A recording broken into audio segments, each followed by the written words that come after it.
Level 1. First doubt. You are 23 years old. You are a Scorpio working in banking. You are confident, passionate, and ready. You are in your office wearing a brand new suit. The high heels you are wearing are bothering your feet, but you don't let it show. You step out of the conference room, and your manager, Marcus, taps you lightly on the shoulder. Good job. You smile. You thank him. You get into the elevator. The doors close, and your mind starts chattering away. Your brain keeps replaying that sentence over and over. It thinks and thinks. A vicious cycle begins. Good, not great, not perfect, not, I've never seen anything like this in my 30-year banking career. Just, good. The guy has a vocabulary of about 40,000 words, and he chose good as the word to use. Why? What does he know? What isn't he saying?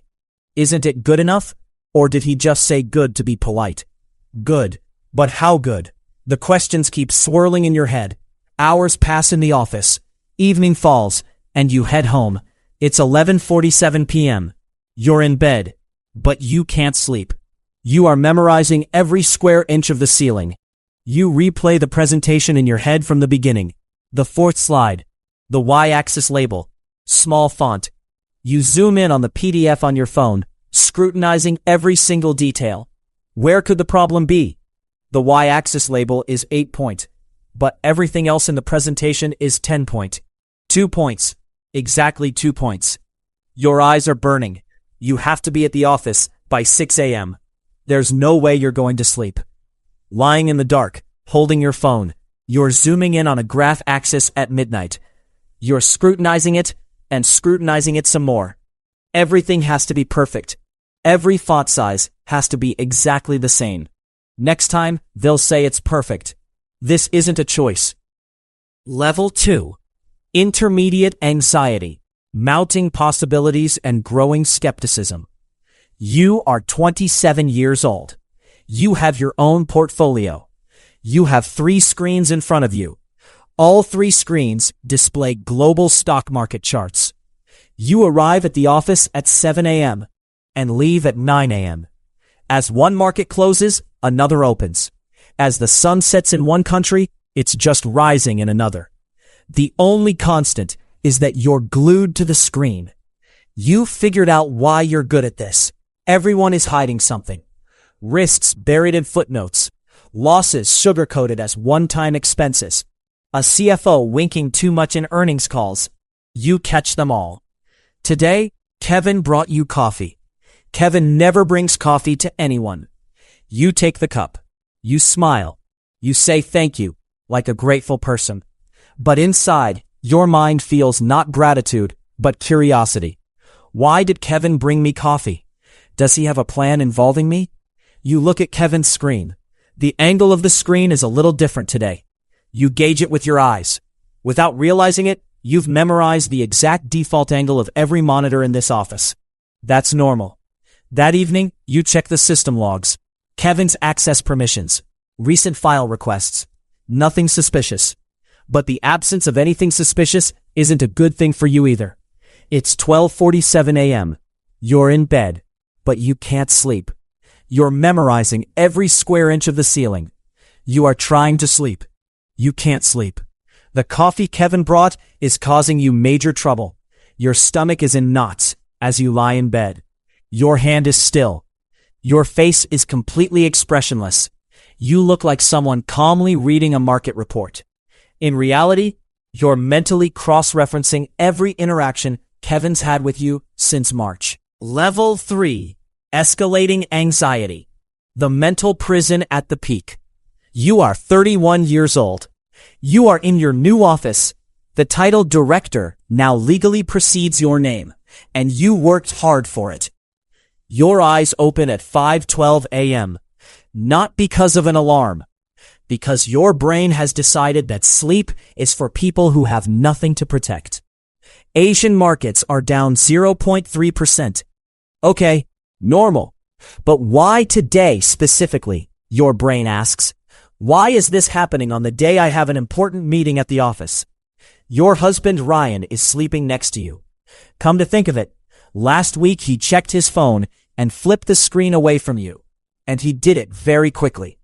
No one flips it that fast unless they have something to hide or are adjusting the brightness. You take Ryan's phone. Passcode. 4 digits. You try the basics. Your birthday. Your mother's birthday. The estimated birth year of the dog you had as a child. The year your favorite soccer team last won the championship. What about your own birthday? None of them worked. You put the phone down. You look up at the ceiling. You have a corner office, a 6-figure salary, and a portfolio that outperformed the market by 14% last quarter. You're lying in the dark at 5 a.m., trying to guess your husband's phone passcode. Everything's fine. At the office, your assistant Sophie was 4 minutes late for today's meeting. 4. You replay those 4 minutes in your head for 40 minutes, reconstructing them, what she did, who she spoke to, and why. Why she chose to be late today of all days. You can't say a word. You're pitting him against the other assistant Blake, so quietly and so effectively that neither of them even realizes it. You call this strategy. You call this management. You don't give it a name, because you don't have time for that right now. The Asian markets open in 4 hours. Your coffee has gone cold. Sophie brought it. You are not drinking it. Level 4. Serious level. Devastation. You are 34 years old.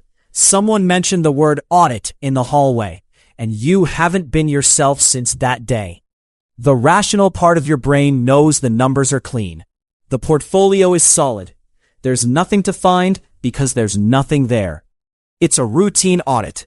Probably. The rest of your brain opened a spreadsheet. There are 14 suspicious numbers. You narrow it down to 5 using a methodology. Then to 3, then to 2. Then the agenda shifts. A threat emerges. Daniel.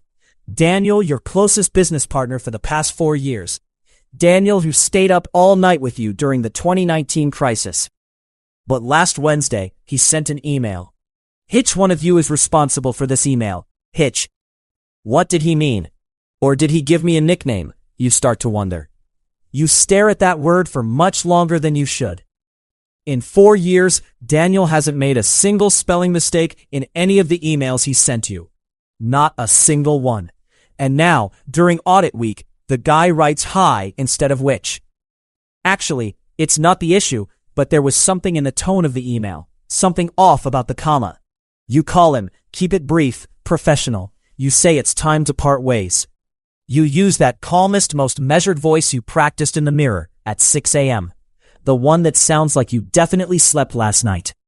Daniel stares at you for a long time. He gathers his things. He leaves. The door closes. Your hands clench together under the table. Your face doesn't move. Not a single muscle. Then, once you're alone, you open that email again. Hich. It's keeping you awake. There's no chance it's a typo. There's definitely an implication. Besides, 34 days, 22 hours, and 14 minutes ago when you were talking to Pauline and he came into the office, he didn't say good morning. He just gave you a nod and walked past you. Level 5. The worst worry. The cyclical finale. You are 38 years old. Your corner office has grown. Ryan said he was tired of your constant questioning and left. You didn't feel the need to ask why. You already had 17 theories. All of them probably wrong, but you believed in one. Sophie quit. Blake did too. You took care of Daniel. The office is quiet and under control, just as you wanted. The markets are green. The numbers are good. Your phone displays a net worth that would have caused your 23-year-old self to faint on the floor of that elevator. By every measurable external metric, you're winning. You're successful. Your brain noted that the CFO left 12 minutes early today. 12 whole minutes. The legal counsel used a black pen this morning instead of his usual blue one. I wonder why. 2 people in the elevator stopped talking when you got in. Were they talking about you, or what?